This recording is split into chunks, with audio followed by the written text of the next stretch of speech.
കാലഘട്ടത്തിൽ വീണ്ടും ഇങ്ങനെ തമ്പുരാന്റെ ഒരു സാക്ഷിയായി നിൽക്കാൻ എന്നെ അനുഗ്രഹിച്ച എൻ്റെ പൊന്നു തമ്പുരാൻ ഇനിയുള്ള എൻ്റെ ജീവിതം തന്നെ നന്ദിയായി അർപ്പിക്കുന്നു.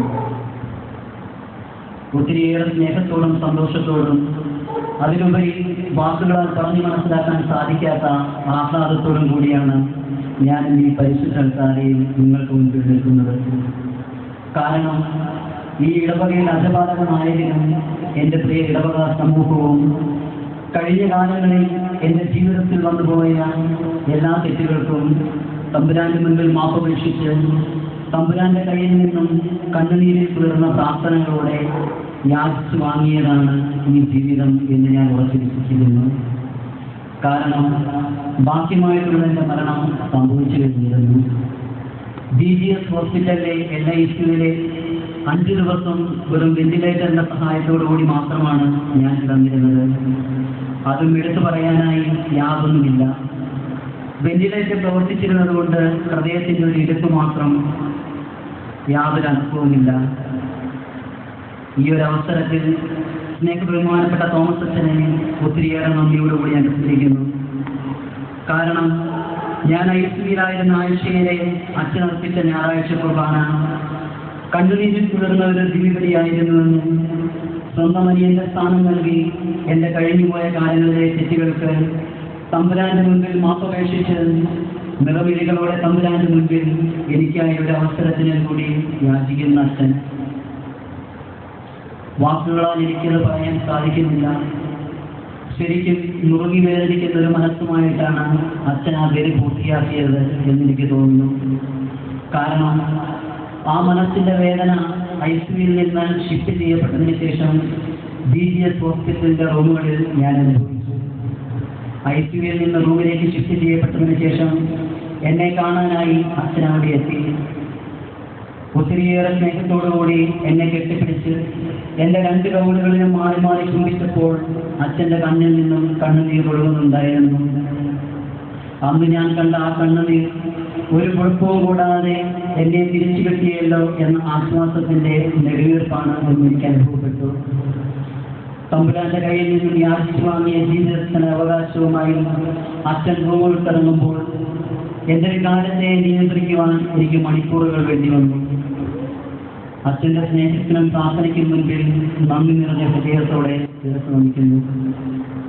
ഈ ഇടവക സമൂഹം മുഴുവൻ നൽകിയ പ്രാർത്ഥനയ്ക്കും ഇനിയുള്ള കാലം ഈ ഇടവകയോടെ ചേർന്ന് നിന്നുകൊണ്ടുള്ള ഒരു ജീവിതം നന്ദിയായി അർപ്പിക്കുന്നു.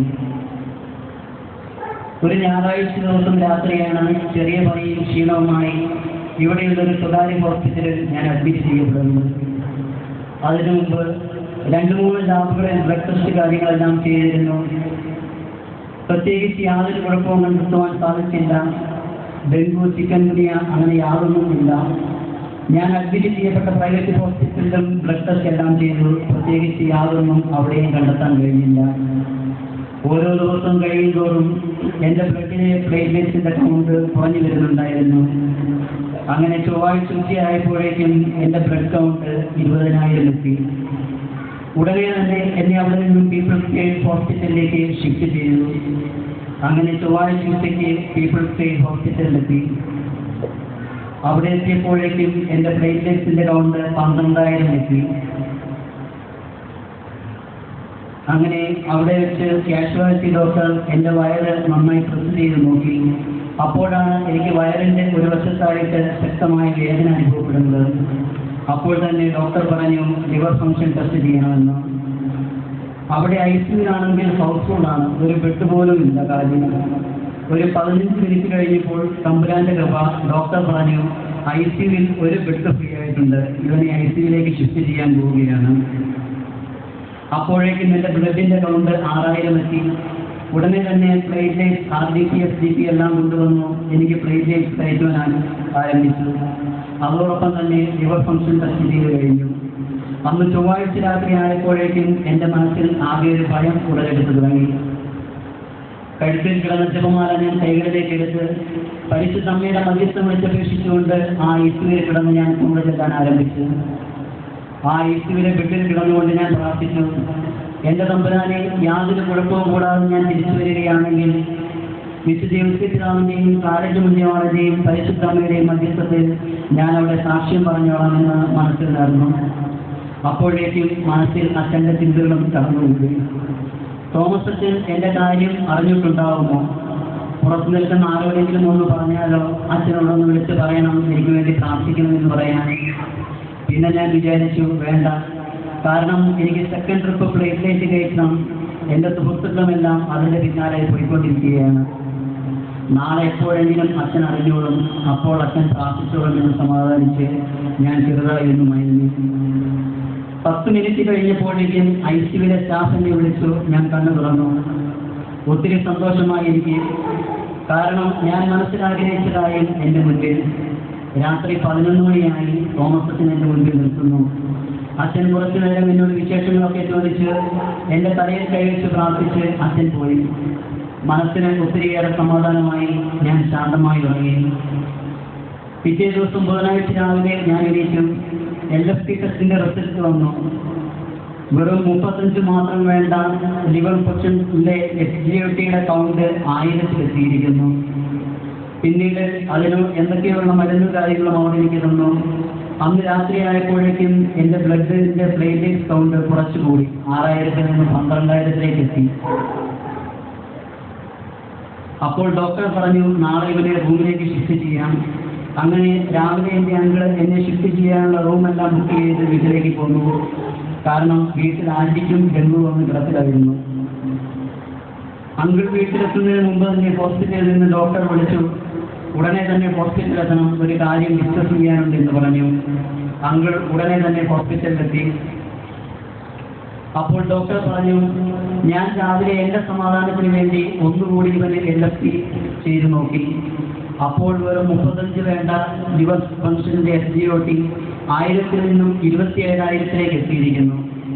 10,000-ൽ 1-2 പേർക്ക് മാത്രം സംഭവിക്കാവുന്ന ഒരു കാര്യം. ഉടനെ തന്നെ ഡോക്ടർ അങ്കിളിനോട് പറഞ്ഞു, ഇനി ഞങ്ങളെ കൊണ്ടൊന്നും ചെയ്യാൻ സാധിക്കില്ല, ഉടനെ തന്നെ ഇവരെ BGS ഹോസ്പിറ്റലിലേക്ക് ഷിഫ്റ്റ് ചെയ്യണം. കാരണം ലിവറിൻ്റെ ഏറ്റവും നല്ല ട്രീറ്റ്മെൻറ്റുള്ള ഹോസ്പിറ്റൽ BGS ആണ്. ഉടനെ തന്നെ പീപ്പിൾ ട്രീ ഹോസ്പിറ്റലിലെ ഡോക്ടേഴ്സ് BGS ഹോസ്പിറ്റലിലെ LIC ടീമുമായി വീഡിയോ കോൺഫറൻസ് നടത്തി.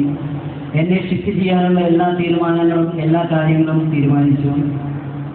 വൈകുന്നേരമായപ്പോഴേക്കും എനിക്ക് എൻ്റെ ബോധം ഏകദേശം നഷ്ടപ്പെടാൻ തുടങ്ങി. ജീവിതം കൈവിട്ടു പോവുകയാണെന്ന് എനിക്ക് മനസ്സിലായി. എല്ലാം അവസാനത്തോടെത്തിയിരിക്കുന്നു. ഈ ലോകത്തോട് വിട പറയാൻ മനസ്സനുവദിക്കുന്നില്ല. നാട്ടിലുള്ള പപ്പയുടെയും അമ്മയുടെയും മുഖം മനസ്സിലേക്ക് വന്നു. അവസാനമായി ഒന്ന് കാണാൻ കഴിഞ്ഞിരുന്നെങ്കിൽ നാടുകളെ കാണാൻ തുടിച്ചിരുന്ന ചേട്ടായി. മനസ്സും സ്നേഹവും പകർത്തു നൽകിയ മറ്റൊരു ജീവിതം മറുവശത്ത്. സുഹൃത്തുക്കൾ, ബന്ധുക്കൾ എല്ലാം മനസ്സിലേക്ക് ഓടിയുന്നു. എന്തായാലും കുറേയൊന്നും ആലോചിക്കാൻ എനിക്ക് സാധിച്ചില്ല. അപ്പോഴേക്കും എൻ്റെ ബോധം മറന്നിരുന്നു. അങ്ങനെ BGS ഹോസ്പിറ്റലിലേക്ക് 7 മണിയോടുകൂടി ഞങ്ങൾ എത്തിച്ചേർന്നു. അവിടെ ചെന്നപ്പോഴേക്കും എനിക്ക് വേണ്ട എല്ലാ സജ്ജീകരണങ്ങളും നേടി കഴിഞ്ഞിരുന്നു. ഈ ഒരു അവസരത്തിൽ പീപ്പിൾ ട്രീ ഹോസ്പിറ്റലിലെ ICU ഇൻചാർജ് മോഹൻ ഡോക്ടറെ ഒത്തിരിയേറെ നന്ദിയോടുകൂടെ ഞാൻ ഓർക്കുന്നു. കാരണം ബുധനാഴ്ച രാത്രിയിലെ നൈറ്റ് ഷിഫ്റ്റ് കഴിഞ്ഞ് ഡോക്ടർ പോകാതെ അവിടെ തന്നെ നിന്ന് എൻ്റെ കൂടെ ആംബുലൻസിൽ BGS ഹോസ്പിറ്റലിലെത്തി എന്നെ അവർക്ക് ഹാൻഡ് ഓവർ ചെയ്ത് അവിടെയുള്ള ഡോക്ടേഴ്സുമായി സംസാരിച്ച് ഏകദേശം 1 മണിക്കൂറിന് ശേഷമാണ് ഡോക്ടർ അവിടെ നിന്ന് പോകുന്നത്. ആംബുലൻസിൽ കിടന്നുകൊണ്ട് ഞാൻ പല പ്രാവശ്യം അബോധാവസ്ഥയിലായെന്നെങ്കിലും അപ്പോവുകയും ചോദിക്കുന്നുണ്ടായിരുന്നു. പീപ്പിൾ ട്രീ ഹോസ്പിറ്റലിൽ നിന്ന് മാറ്റുമ്പോൾ തന്നെ അവിടെയുള്ളവർ എൻ്റെ സുഹൃത്തുക്കളോട് പറഞ്ഞിരുന്നു, അവൻ്റെ പപ്പയും അമ്മയും ബാക്കി കാണുന്നവരെയെല്ലാം വരുത്തിച്ച് കാണിച്ചോളൂ എന്ന്. കാരണം ഒരുപക്ഷെ BGS ഹോസ്പിറ്റൽ വരെ എത്തുമോ എന്ന സംശയമാണ്. തിരിച്ചു കിട്ടാനുള്ള ഒരു സാധ്യതയുമില്ല എന്ന്. അങ്ങനെ BGS ഹോസ്പിറ്റലിലെത്തിയ ഉടനെ തന്നെ എന്നെ LICUവിലേക്ക് കയറ്റി. LICU ടീമിലെ ഡോക്ടേഴ്സ് മുഴുവൻ അപ്പോൾ എൻ്റെ ചുറ്റുമുണ്ട്. എൻ്റെ പെങ്ങളും അപ്പോൾ അവരോടൊപ്പം ICUവിൽ കയറിയിരുന്നു. ICUവിലെ ബെഡിൽ ഞാൻ കിടക്കുന്നില്ല. വെള്ളം ചോദിക്കുന്നുണ്ട്. ഡോക്ടേഴ്സ് വെള്ളം തന്നു. പക്ഷെ ഒരു തുള്ളി പോലും എനിക്ക് കുടിക്കാൻ സാധിക്കുന്നില്ല. മരണവെപ്രാളം കൊണ്ട് ഞാൻ ട്യൂബുകളുമെല്ലാം വലിച്ചു പറിക്കാൻ ശ്രമിക്കുന്നു. ഡോക്ടർമാരെല്ലാം ചേർന്ന് എൻ്റെ കൈകളിലും കാലുകളിലും പിടിച്ചിരിക്കുകയാണ്. എന്നിട്ടും എന്നെ പിടിച്ചു കിടക്കാൻ സാധിക്കുന്നില്ല. അപ്പോൾ ഡോക്ടേഴ്സ് പറഞ്ഞു, മാക്സിമം ഇവനെ നമുക്ക് വെന്റിലേറ്റർ ഇല്ലാതെ തന്നെ നോക്കാം. കാരണം വെന്റിലേറ്റർ കണക്ട് ചെയ്താൽ പിന്നെ ഇവൻ കോമയിൽ തന്നെ ആയിപ്പോകും. അങ്ങനെ കുറച്ച് സമയം നോക്കി. അപ്പോഴേക്കും എൻ്റെ ഓക്സിജന്റെ ലെവൽ വളരെയധികം താഴ്ന്നു കഴിഞ്ഞിരുന്നു. ബോഡി മുഴുവൻ നീല നിറമാകാൻ തുടങ്ങി. അങ്ങനെ എൻ്റെ പെങ്ങളുടെ സമ്മതത്തോടുകൂടി ഡോക്ടേഴ്സ് വെന്റിലേറ്റർ കണക്ട് ചെയ്തു. ശാന്തനായി കിടക്കാൻ എനിക്ക് സാധിക്കാത്തത് കൊണ്ട് എനിക്ക് സലേഷൻ തന്നു. ആ തേർഡ് ഫ്ലോർ മുഴുവൻ കേൾക്കുന്ന വലിയൊരു അലർച്ചയോടുകൂടി അങ്ങനെ ഞാൻ മയങ്ങി. ഉടനെ തന്നെ ഡോക്ടേഴ്സ് കൗൺസിലിങ്ങിന് എല്ലാവരെയും ലഭിച്ചു. എന്നിട്ട് പറഞ്ഞു, ഇനിയുള്ള 3 ദിവസം വളരെ ശ്രദ്ധിക്കലാണ്. കാരണം അവൻ്റെ ജീവന് വെറും 1% മാത്രം സാധ്യതയെ ഞങ്ങൾ കാണുന്നുള്ളൂ. അതുകൊണ്ട് തന്നെ ശരിക്കും അവൻ ജീവൻ നഷ്ടപ്പെടുന്ന അവസ്ഥയിലാണ്. എന്തും സംഭവിക്കാം. യാഥാർത്ഥ്യത്തെ തിരിച്ചറിയാൻ എല്ലാവരും തയ്യാറായിക്കോളുമെന്ന്. അപ്പോഴേക്കും രാത്രി ഏകദേശം 8:30 ഏഷ്യയിലെ ലിവർ ട്രാൻസ്പ്ലാന്റിങ്ങിന്റെ ഹെഡായ മാത്യു ഡോക്ടർ അവിടെ എത്തി. എന്നെ നോക്കി ഇറങ്ങിയ ശേഷം ഡോക്ടർ പറഞ്ഞു, അവൻ്റെ ലിവർ ഫുള്ള് വൈറസാണ്. അത് ബോഡി മുഴുവൻ വ്യാപിച്ചിരിക്കുകയാണ്. ആ വൈറസിന്റെ സെക്കൻഡ് സ്റ്റേജ് സ്പ്രെഡായി കഴിഞ്ഞു എന്ന് സംശയമുണ്ട് എന്ന് പറഞ്ഞു. അതിനുശേഷം ഡോക്ടർ പറഞ്ഞു, ഞങ്ങൾക്കിപ്പോൾ പ്രത്യേകിച്ച് ഒന്നും ചെയ്യാൻ സാധിക്കില്ല. കാരണം എന്ത് ചെയ്യണമെങ്കിലും അവൻ എണീക്കണം. അങ്ങനെ വൈദ്യശാസ്ത്രം പരാജയപ്പെട്ടു. ഇനി യാത്രയും തമ്പുരാനിൽ എന്ന് പറഞ്ഞ് ഡോക്ടർ തിരിച്ചുപോയി. അങ്ങനെ വെള്ളിയാഴ്ചയായി പ്രത്യേകിച്ച് യാതൊരു അനക്കവുമില്ല. ബ്രെയിനിലേക്കുള്ള ഓക്സിജന്റെ അളവ് എല്ലാം വളരെ കുറഞ്ഞിരിക്കുന്നു. സാധാരണ വെന്റിലേറ്റർ കണക്ട് ചെയ്യുന്ന ഒരു മനുഷ്യന് 30% വരെയൊക്കെ ഓക്സിജന്റെ പ്രഷർ കൊടുക്കാറുള്ളൂ. എനിക്ക് ഏകദേശം 70% പ്രഷറാണ് അടിച്ചു കയറ്റിക്കൊണ്ടിരുന്നത്. ജോണ്ടിസിന്റെ ലെവലൊക്കെ വീണ്ടും കൂടിയിരിക്കുന്നു. അവസ്ഥ വളരെ മോശമാകാൻ തുടങ്ങിയിരിക്കുന്നു. സാറ്റർഡേ ആയപ്പോഴേക്കും എന്നെ MRI സ്കാനിങ്ങിന് വേണ്ടി കൊണ്ടുപോയി. അപ്പോഴേക്കും എൻ്റെ ശരീരം മുഴുവൻ വീങ്ങി എന്നെ കണ്ടാൽ മനസ്സിലാവാൻ പറ്റാത്ത അവസ്ഥയിലായിരുന്നു. MRI സ്കാനിങ്ങിൽ പ്രത്യേകിച്ച് പറയത്തക്കതായി ഒന്നും കണ്ടെത്താൻ സാധിച്ചില്ല. യാതൊരു അനക്കവുമില്ലാത്ത ആ പഴയ അവസ്ഥ തന്നെ. പിന്നീട് എന്നെ സർജിക്കൽ ഐസിയിലേക്ക് മാറ്റി. ഉടനെ തന്നെ ഡോക്ടേഴ്സ് വീണ്ടും കൗൺസിലിങ്ങിന് വിളിപ്പിച്ചു. എന്നിട്ട് പറഞ്ഞു, ഇനി ഞങ്ങൾക്ക് യാതൊരു പ്രതീക്ഷയുമില്ല. കാണേണ്ടവരെയെല്ലാം വിളിച്ച് കാണിപ്പിച്ചോളാൻ പറഞ്ഞു. മെഡിക്കൽ ഫീൽഡിന്റെ ഭാഗത്തു നിന്നുള്ള പ്രതീക്ഷകൾ അതോടുകൂടി പൂർണ്ണമായി അവസാനിച്ചു.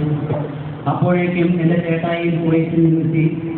ചേട്ടായി ഐസിലിൻ്റെ എന്നെ കുറെ വിളിച്ചു. പക്ഷേ യാതൊരു അനക്കവുമില്ല. ലോകത്തിന്റെ എവിടെ വേണമെങ്കിലും കൊണ്ടുപോയി എന്നെ രക്ഷിക്കാൻ, എൻ്റെ ജീവൻ രക്ഷിക്കാൻ എൻ്റെ എല്ലാവരും തയ്യാറായിരുന്നു. അങ്ങനെ BGS ഹോസ്പിറ്റലിൽ ഷിഫ്റ്റ് ചെയ്യാൻ തീരുമാനിക്കുന്നു. മറ്റു പല പല തീരുമാനങ്ങൾ ഉണ്ടാകുന്നു. സിംഗപ്പൂർക്ക് കൊണ്ടുപോകാൻ തീരുമാനിക്കുന്നു. Lakeshore hospital, Jubilee Mission, അങ്ങനെ പല പല തീരുമാനങ്ങൾ. അങ്ങനെ ചേട്ടായി കൊളംബേഷ്യയിലെ ചേട്ടായിക്ക് പരിചയമുള്ള കിഡ്നി ട്രാൻസ്പ്ലാന്റിങ്ങിന്റെ ഹെഡായ ഒരു ഡോക്ടറിനെ വിളിച്ചു കാര്യങ്ങളെല്ലാം പറഞ്ഞു. അപ്പോൾ ഡോക്ടർ പറഞ്ഞു, അവനെ ഈ ഒരു അവസ്ഥയിൽ എങ്ങോട്ടും ഷിഫ്റ്റ് ചെയ്യരുത്. കാരണം അവൻ്റെ ബോഡി മുഴുവൻ വൈറസാണ്. എപ്പോൾ വേണമെങ്കിലും ഇൻഫെക്ഷൻ ഉണ്ടാവും.